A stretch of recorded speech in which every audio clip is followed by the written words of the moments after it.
Hi friends, मैं आकांक्षा शर्मा जी की वित्त आकांक्षा में आपका स्वागत करती हूँ। मध्य प्रदेश जनजाति व्यक्तित्व आज हम पढ़ने वाले हैं। ये हमारी 18वीं क्लास रहेगी, जो हमारा प्री मिशन चल रहा है उसके अंतर्गत, और इसमें हम यूनिट फर्स्ट पढ़ने वाले हैं। तो चलिए स्टार्ट करते हैं। ये जनजातीय व्यक्तित्व अलग से मेंशन किया गया है प्री के सिलेबस में। तो चलिए स्टार्ट करते हैं। आगे बढ़ने से पहले चैनल को सब्सक्राइब जरूर कीजिएगा ताकि आने वाली सभी वीडियोस का इन्फॉर्मेशन आप तक मिलता रहे। सबसे पहले हम गौड़ जनजाति से स्टार्ट करेंगे। फ्रेंड्स, डिस्क्रिप्शन बॉक्स में आपको हमारे व्हाट्सएप ग्रुप की और टेलीग्राम ग्रुप की लिंक मिल जाएगी, तो आप उससे जुड़ जाइएगा टेलीग्राम ग्रुप से, तो ताकि आपको रोज़ वीडियो की अपडेट मिलती रहे, इम्पोर्टेंट पीडीएफ आपको मिलती रहे। तो गोंड जो है भारत की सबसे बड़ी जनजाति है, और मध्य प्रदेश की बात करें तो मध्य प्रदेश की दूसरी बड़ी जनजाति है। कौन सी? गोंड जनजाति। तो गोंड जनजाति भारत की सबसे बड़ी जनजाति है और मध्य प्रदेश की दूसरी बड़ी जनजाति है। अब हम पढ़ते हैं गोंड की उपजाति। प्रीलिम्स में ये क्वेश्चन आ सकता है कि जैसे कि आपको दे दें कि अगरिया, आपको दे दें अगरिया और आपसे पूछें कि ये अगरिया किस जनजाति की उपजाति है, किस जाति के अंतर्गत आती है। तो जो अगरिया है वो गोंड के अंतर्गत आती है, और जो अगरिया जनजाति है वो लोहे का काम करती है।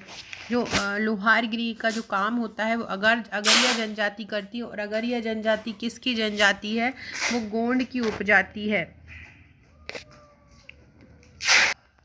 नेक्स्ट है राजगोण। देखिए, जो गोण होते हैं गोणों को दो भागों में बांटा गया है, एक राजगोण और एक ढोरगोण। राजगोण जो होता है वो भूस्वामी होते हैं। ऐसे गोण जो जमीन, उनके पास ज़मीन होती है और वो ज़मीन के मालिक होते हैं, वो राजगोण कहलाते हैं। नेक्स्ट उपजाति होती है प्रधान। जो गोंड जनजाति में जो मंदिर में पुजारी होता है, जो पुजारी का काम करता है, उसको प्रधान बोला जाता है। याद रखिएगा, आपसे ये पूछेंगे कि प्रधान है, ये प्रधान क्या काम करते हैं। तो प्रधान जो होता है वो गोंड जाति का एक उपजाति होती है, और ये मंदिरों में पुजारी का काम करते हैं। तो प्रधान क्या करते हैं? मंदिर में पुजारी का काम करता है। अगरिया क्या है? अगरिया लोहे का काम करता है। नेक्स्ट उपजाति है यहाँ पे कोयला भूतिस। नेक्स्ट उपजाति कौन सी है? कोयला भूतिस। ये कोयला भूतिस भी गोंड की उपजाति है, और ये नाचने वाले गोंड होते हैं जो नाच कर अपनी जीविका यापन करते हैं। तो कोयला भूतिस क्या कहलाते हैं? कोयला भूतिस किसकी उपजाति है? गोंडों की उपजाति है, और ये नाचने वाले गोंड है, मतलब नाचने का काम करते हैं। नेक्स्ट हम देखते हैं, नेक्स्ट है ओझा। गोंडों की एक उपजाति होती है ओझा। ओझा क्या करते हैं? ओझा तांत्रिक होते हैं, तांत्रिक का जो काम करते हैं। ओझा का नाम तो आपने सुना होगा, और नॉर्मली जातियां भी होती हैं, उपजातियां भी होती हैं, कास्ट भी लिखते हैं ओझा। तो ये ओझा तंत्र का काम करते हैं। बोलते आपने सुना होगा टीवी वगैरह में बोलते हैं ओझा को बुला लाओ, तो झाड़ू फूको, ये तंत्र विद्या का काम जो ओझा करते हैं। तो ये ओझा भी किसकी उपजाति है? गोणों की उपजाति है। नेक्स्ट है सोलाहस। सोलाहस भी गोंड की उपजाति है, और ये सोलाहस भी जो सोलाहस जो जाति है बढ़ई का काम करती है। जो गोंड की उपजाति है सोलाहस, और ये बढ़ई का काम करती है। तो याद रखिएगा कौन कौन सी ये धुरगोंड जो रहते हैं, दो गोंडों के प्रकार होते हैं, एक भूस्वामी होते हैं, घुरगोंड होते हैं। तो कौन कौन सी उपजातियां हैं गोंडों की? अगरिया जो लोहे का काम करता है, प्रधान जो मंदिर का पुजारी होता है, और कोयला भूतिस ये नाचने वाले गोंड होते हैं, ओझा तंत्र विद्या करते हैं, सोलह जो होता है वो बढ़ई का काम करता है, और ये सब गोंड की जानती है। राजगोंड जो होते हैं भूस्वामी होते हैं। तो अभी हमने क्या पढ़ा? हमने गोंड पढ़ा कि गोंड क्या होता, गोंड जाति जो होती है भारत की और मध्य प्रदेश में किस नंबर पे है, और इसकी हमने उपजाति पढ़ी। अब हम पढ़ने वाले हैं गोंडों में प्रचलित विवाह। गोंडों में कौन कौन से विवाह प्रचलित हैं? तो गोंडों में एक विवाह प्रचलित है पठौनी विवाह। कौन सा विवाह प्रचलित है? पठौनी विवाह। याद रखिएगा, गोंडों में पठौनी विवाह प्रचलित है। दूध लोटावा विवाह प्रचलित है, चढ़ विवाह प्रचलित है, और लमसेना विवाह प्रचलित है। गोंडों में कौन सा विवाह प्रचलित है? गोंडों में एक विवाह प्रचलित है पठौनी विवाह, दूसरा है दूध लोटावा, तीसरा है चढ़ विवाह, और लमसेना। देखिए, हम जब जातियों के बारे में जनजातियों के बारे में पढ़ते तो हम देखते कि एक से ज़्यादा जो विवाह होते हैं, जैसे कि दूध लोटावा विवाह दूसरी जनजातियों में भी है प्रचलित। तो आपको मोस्टली ऐसे चांसेस होते हैं, ऐसे प्रश्न आने की जो केवल उसी जनजाति में स्पेशल होते हैं। तो गोंडों में प्रचलित विवाह कौन कौन से होते हैं? एक तो पठौनी विवाह, दूध लोटावा विवाह, चढ़ विवाह, और लमसेना विवाह। पठौनी विवाह गोंड जनजाति में, लमसेना विवाह गोंड जनजाति में, चढ़ विवाह गोंड जनजाति में, दूध लोटावा विवाह गोंड जनजाति में। तो ये गोंड जनजाति के हमने विवाह पढ़े। उधर हमने गौड़ जनजाति की संबंधित सभी उपजातियाँ पढ़ी और यहाँ हमने गौड़ों से संबंधित सभी विवाह पढ़े। अब हम पढ़ते हैं गौड़ों के नृत्य। देखिए गौड़ों के नृत्य कौन कौन से होते हैं। सैला, कर्मा, भड़ोनी, बिरछा, सजनी, कहरवा, सुआ और दीवानी। सैला, कर्मा, भड़ोनी, विरछा, सजनी, कहरवा, सुआ और दीवानी, ये गौड़ों के नृत्य हैं। कौन कौन से। सैला, कर्मा, भड़ोनी, बिरछा, सजनी, कहरवा, सुआ और दीवानी, ये गौड़ों के नृत्य हो गए। अब हम पढ़ते हैं गौड़ों के प्रमुख पर्व कौन कौन से होते हैं, जो त्योहार होते हैं गौड़ों के कौन से होते हैं। विदरी, कर्मा, बकपंती, मड़ई, हरदिली, छेरता, नवाखानी, मेघनाथ, ये गौड़ों के पर्व हैं। कौन कौन से। विदरी, कर्मा, बकपंती, मड़ई, हरदिली, छेरता, नवाखानी, मेघनाथ। विदरी, कर्मा, बकपंती, मड़ई, हरदिली, छेरता, नवाखानी, मेघनाथ, ये गौड़ों के प्रमुख पर्व हैं। हमने ऊपर गौड़ों के ये नृत्य पढ़े, ये गौड़ों में प्रचलित विवाह हैं। ये गौड़ों के फ्रेंड्स मैंने लास्ट ईयर एक वीडियो बनाया हुआ था जहाँ पे मैंने इसकी ट्रिक बताई थी, तो आप ट्रिक द्वारा भी इनको याद कर सकते हैं, तो आप वो वीडियो देख लीजिएगा।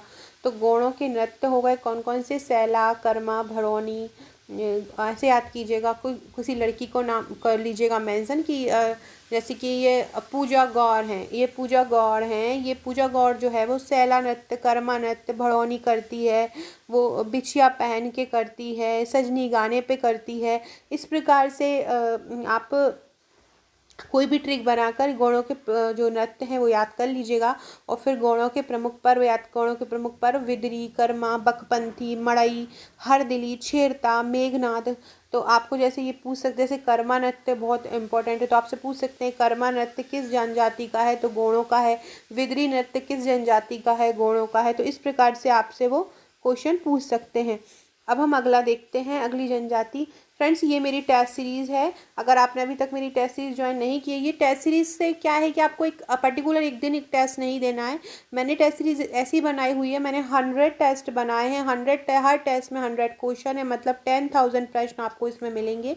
ये 10,000 प्रश्न अगर आपने कर लिए तो आप 70 से 80 पर नंबर आप स्वयं कर सकते हैं। इसके अलावा मैं एक टेस्ट भी ग्रुप भी आपको दूंगी। टेस्ट ग्रुप में आपको मैं क्वेश्चन देती रहती हूँ इंपॉर्टेंट टॉपिक, जैसे कि मैंने अभी आज से स्टार्ट किया है कि रुक्मणी के जो प्रैक्टिस क्वेश्चन है पीछे करंट अफेयर्स के, वो मैं ग्रुप में डालती रहूँगी। तो आपको एग्ज़ाम तक इसके अलावा टेस्ट के अलावा भी मैं बहुत सारा मटेरियल दे दूँगी। इसमें आपको अलग अलग टॉपिक वाइज टेस्ट बनाया गया है, जैसे पर्यावरण अलग, विज्ञान अलग, आयोग के अलग हैं, करंट अफेयर्स के अलग हैं, मध्य प्रदेश करंट के अलग हैं। तो इसमें आपको बहुत ज़्यादा हेल्प मिला है। ज्योग्राफी अलग, हिस्ट्री अलग, तो आप इनका बार बार प्रैक्टिस कीजिए। कंप्यूटर के अलग हैं, तो इससे आपको एक वो मिल जाएगा कि आपको यही प्रश्न करने हैं, क्योंकि और जो लोग स्पेशली मेंस दे रहे हैं उनके लिए बहुत इंपॉर्टेंट है। कम समय में आप बहुत ज़्यादा स्कोर कर सकते हैं। इसके अलावा ग्रुप में भी आपको चीज़ें दी जाती रहेंगी। और अगर आप हमारे प्रीलिम्स के नोट्स लेते हैं, ये प्रीलिम्स के नोट्स जैसे कि ऊपर टेस्ट में आपको वस्तुनिष्ठ मिलेगा, ये आपको हमारे प्रीलिम्स का क्वेश्चन इसमें आपको पूरा टॉपिक वाइज मिलेगी। हर टॉपिक के पीछे वस्तुनिष्ठ लास्ट में, जैसे भूगोल है, इतिहास है, भूगोल है, इसके लास्ट में मैंने 1000 वस्तुनिष्ठ प्रश्न और 1000 वन लाइनर दिए हैं। आप जब 1000 वस्तुनिष्ठ और 1000 वन लाइनर आप कर लेंगे तो आप को कोई भी क्वेश्चन आपका इससे बाहर नहीं जाएगा। ऐसे ही 5000 वन लाइनर एमपी का दिया है, 5000 समग्र अध्ययन, मैप, आयोग, ट्रिक, ये सभी की फाइलें आपको यहाँ पे देखिए, आयोग की फाइल है एक, तो ये सभी की फाइलें आपको मिल जाएंगी। ये टॉपिक वाइज हो जाएगा, और आप टेस्ट और प्री अगर दोनों लेना चाहते हैं तो आपको डिस्काउंट मिल जाएगा, तो आप ले सकते हैं। अभी हमने पढ़ा था ऊपर गौड़ जनजाति, अब हम पढ़ने वाले हैं बैगा जनजाति। तो बैगा जनजाति की उपजातियां कौन सी हैं। विजवार, नरोतिया, भरोतिया, रैमैना, नाहर, काड़मैना। बैगा जनजाति की उपजातियां कौन सी हैं। विजवार, नरोतिया, भरोतिया, रैमैना, नाहर और काड़माना, ये बैगा की उपजातियां हैं। याद रखिएगा ये क्वेश्चन बैगा का विजवार जनजाति का बहुत बार पूछ चुके हैं। विजवार किसकी है। बैगा जनजाति की। नरोतिया, भरोतिया आप ये रख दो, बैग में हम भर के रख लेते हैं, तो भरोतिया है ना, तो ये याद रखिएगा। तो भरोतिया, फिर भरोतिया से याद रखिएगा, नरोतिया भी आएगा तो भी बैगा का होगा। बिजबार, बिजबार बा से बैगा, बा से बिजबार, तो बिजबार बैगा जनजाति का है। नरोतिया, भरोतिया, रैमना, नाहर, काड़मैना, नाहर, काड़मैना, ये किसकी उपजातियां हैं। बैगा की उपजातियां हैं। बैगा जनजातियों में 6 विवाह प्रचलित हैं। कौन कौन से? मंगनी विवाह, चढ़ विवाह, और ये मंगनी विवाह, ये चढ़ विवाह आपका उसमें भी प्रचलित है गौड़ जनजाति में। उठवा विवाह, चोर विवाह, पैदुल विवाह, लमसेना विवाह, उधारिया विवाह। तो मंगनी विवाह या चढ़ विवाह, उठवा विवाह, चोर विवाह, पैदुल विवाह, लमसेना विवाह, उधारिया विवाह। इसके बाद बैगाओं के नृत्य। बैगाओं के नृत्य कौन कौन से हैं? कर्मा, सैला, परधोनी और फाग। ये बैगाओं के नृत्य हैं, कर्मा, सैला, परधोनी और फाग। देवता कौन कौन से हैं? बूढ़ा देव, धरती माता, माता मरापैना, बरिया नैन, होले राय। ये सब बैगा जनजातियों के देवता हैं। कौन कौन से? बूढ़ा देव, धरती माता, माता मरापैना, बरिया नैन, होले राय। ये बैगा जनजाति के देवता हैं। फ्रेंड, इसकी पीडीएफ मैं आपको प्रीलिम्स के मेरे पेड ग्रुप में और टेस्ट ग्रुप में पहुंचा दूंगी। भारिया उपजातियाँ कौन? भारिया जनजाति के बारे में पढ़ रहे हैं। भारिया जनजाति जो है होती पाताल छिंदवाड़ा के पाताल कोट में ये रहती हैं। और ये इनकी उपजातियाँ कौन कौन सी हैं? इनकी उपजाति है भूमिया, भुइयार और पैड़ो। भारिया का भ याद रखिएगा, और भूमिया भुइयार अगर आ जाए तो भारिया लिख दीजिएगा। भारिया की 3 उपजातियाँ हैं, भूमिया, भुइयार और पैड़ो। इनमें कौन कौन सी प्रचलित विवाह है? इनमें है मंगनी विवाह, लमसेना विवाह, राजीवाजी विवाह, विधवा विवाह। मंगनी विवाह, लमसेना विवाह, राजीवाजी विवाह और विधवा विवाह। फिर इसके बाद है भारिया के प्रमुख त्यौहार कौन कौन से हैं? भारिया के त्यौहार हैं बिदरी पूजा, दिवाली, जवारा, नवाखानी, होली। बिदरी पूजा, दिवाली, नवाखानी, होली और जवारा, ये भारियाओं के प्रमुख त्यौहार हैं। इसके बाद भारिया के प्रमुख नृत्य कौन से हैं? भड़म, कर्मा, सैतम, सैला। भारिया के प्रमुख नृत्य कौन से हैं? तो भारिया के प्रमुख नृत्य हैं भड़म, कर्मा, सैतम, सैला। ये भारिया के प्रमुख नृत्य हैं। अब हम नेक्स्ट क्वेश्चन पढ़ने वाले हैं कोरकू जनजाति का। कोरकू जनजाति की उपजातियां कौन सी हैं? नहाला, मोबासी रूमा, बबारी और बोड़ोया। कोरकू जनजाति की उपजातियां कौन सी हैं? नहाला, मोबासी रूमा, बबारी और बोड़ोया। ये किसकी जनजातियां हैं? कोरकू की। कोरकू में कौन कौन सी प्रथा प्रचलित है विवाह की? तो विवाह की प्रचलित है लमझना प्रथा या घर दामाद, चिथौड़ा, तलाक अथवा विवाह प्रथा, हट विवाह, अंतर विवाह तथा राजीवाजी प्रथा। ये किसमें है? कोरकू में। इसके बाद इसमें और भी प्रथा प्रचलित हैं, जैसा कि मोबासी महुआ, ये अपराधी वर्ग का घोतक होता है। ये क्वेश्चन आ सकता है। बावरिया क्या है? देखो, कोरकू अलग अलग जगहों पे रहते हैं, तो अलग अलग कोरकू को निवासियों को अलग अलग बोलते हैं। जैसे कि बावरिया को बोलते हैं बैतूल जिले का बैतूल जिले कोरकू आदिवासी। रूमा अमरावती जिले के आदिवासी कोरकू। अमरावती जिले के आदिवासी कोरकू रूमा कहलाते हैं। बावरिया बैतूल जिले के कोरकू आदिवासी होते हैं। तो बावरिया बैतूल जिले के कोरकू आदिवासी होते हैं। रूमा जो है अमरावती जिले के आदिवासी होते हैं। बावरिया बैतूल जिले के और रूमा अमरावती जिले के। मोबासी अपराधी वर्ग का ये घोतक होता है। इसके बाद है बंदरिया। बंदरिया क्या है? बंदरिया पचमढ़ी क्षेत्र में रहने वाले कोरकू रहते हैं। बंदरिया कौन होते हैं? बंदरिया पचमढ़ी क्षेत्र में रहने वाले कोरकू होते हैं। इसके बाद हम पढ़ते हैं भील जनजाति। भील जनजाति की कितनी उपजातियां हैं? बरेला, रथियास, भिलाला, बैगास और पटलिया। भील की कौन कौन सी उपजातियां हैं? बरेला, रथियास, भिलाला, बैगास और पटलिया। ये भील की जनजातियां हैं। अब हम इसके भील जनजाति के पर्व पढ़ते हैं। तो गल, भगोरिया, चलावणी और जात्रा। भील जनजाति के प्रमुख पर्व कौन से हैं? गल, भगोरिया, चलावणी, जात्रा। मेनली भगोरिया का पूछा जाता है। इनका ये उत्सव भी मनाया जाता है, भगोरिया उत्सव। इसके बाद भील जनजाति के नृत्य कौन से हैं? भगोरिया, डोहा, बड़वा, घूमर और गौरी। ये भील जनजाति के नृत्य हैं।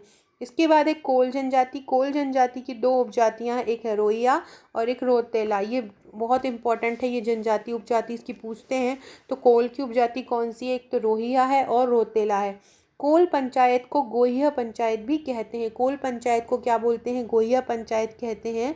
और ये मध्य प्रदेश की जो कोल जनजाति है वो तीसरी बड़ी जनजाति है। इसके बाद हम पढ़ते हैं मध्य प्रदेश के आदिवासी नृत्य।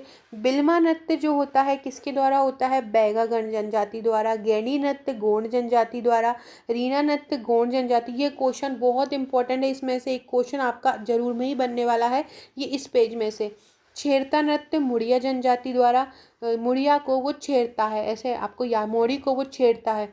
कर्मा नृत्य मंडला, मंडल में बैठ के वो लोग भजन कीर्तन करते हैं, अच्छे कर्म करते हैं मंडल में बैठ के, तो मंडल का आ जाएगा कर्मा नृत्य। कोरकू जनजाति कोरकू जनजाति का कौन सा है? चटकोरा नृत्य है। मालवा का मटकी है। मटकी नृत्य कहाँ का है? मालवा का है। गोंड का गोचू नृत्य। भोपाल किसानों का जो नृत्य है वो है बिनाकी नृत्य। बिनाकी नृत्य किसका है? भोपाल किसानों का है। गोंड जनजाति का रीना और टीना दोनों नृत्य गोंड जनजाति के हैं। सिंह माड़िया का है गौर नृत्य। सिंह माड़िया का कौन सा है? गौर नृत्य। बुंदेलखंड का है दादर नृत्य। निमाड़ बंजारे गरबा डांडिया करते हैं। मैकाल श्रेणी का नृत्य है सुआ। मैकाल श्रेणी का नृत्य कौन सा है? सुआ। सुआ कहाँ का नृत्य है? मैकाल जाति का नृत्य है। अब हम पढ़ते हैं आदिवासी जनजाति के युवागृह जो जहाँ पर रहते हैं। जैसे कि मुड़िया कहाँ रहता है? घोटुल युवागृह होता है। भुइया का युवागृह कौन सा है? धांगरवासा। भारिया का युवागृह है रंगबंग। उरांव का युवागृह है धुमकोरिया। और मुंडा का युवागृह है गतियोरा। मुंडा का कौन सा है? गतियोरा। निवास स्थल अगर हम देखें तो कोल जनजाति कहाँ रहती है? रीवा, सतना, शहडोल पूर्वी क्षेत्र में रहती है। गोंड जनजाति लगभग प्रदेश के सभी जिलों में और मेनली विंध्य और सतपुड़ा क्षेत्रों में रहती है। भील जनजाति कहाँ रहती है? पश्चिम क्षेत्र में रहती है, जहाँ पे हमारा पूरा मालवा क्षेत्र जो आता है, धार, झाबुआ, निमाड़, सहरिया, गुना, ग्वालियर। इसके बाद सहरिया कहाँ रहती है? गुना, ग्वालियर में रहती है। सहरिया जो जनजाति है वो राजस्थान से टच करती है और उत्तरी क्षेत्र जो हमारा चंबल क्षेत्र है वहाँ पे पाई जाती है। बैगा जनजाति मंडला बालाघाट में रहती है। कोरकू जनजाति पूर्वी निमाड़, होशंगाबाद, बैतूल, छिंदवाड़ा में। भारिया छिंदवाड़ा और जबलपुर में। सो फ्रेंड्स, ये थे हमारा जनजाति व्यक्तित्व। इसमें से आपके 5 से 6 क्वेश्चन बनने वाले हैं। आप इसको अच्छे से पढ़ लीजिएगा। फ्रेंड्स, ये मेरे भारत और विश्व का साल भर का करंट अफेयर है। आप इसको चाहें तो ले सकते हैं। डिस्क्रिप्शन बॉक्स से भी परचेस कर सकते हैं। मुझे भी व्हाट्सअप करके ले सकते हैं। मेरा MPG के 5000 वन लाइनर है और ये विज्ञान है। इसके अलावा ये हमारी टेस्ट सीरीज, इसकी जानकारी मैंने अभी आपको दी थी। अगर आप हार्ड मंगाएंगे तो ऐसी टेस्ट सीरीज आपके घर पहुँचेगी। आप सॉफ्ट भी ले सकते हैं और घर पर स्वयं प्रिंट करा सकते हैं।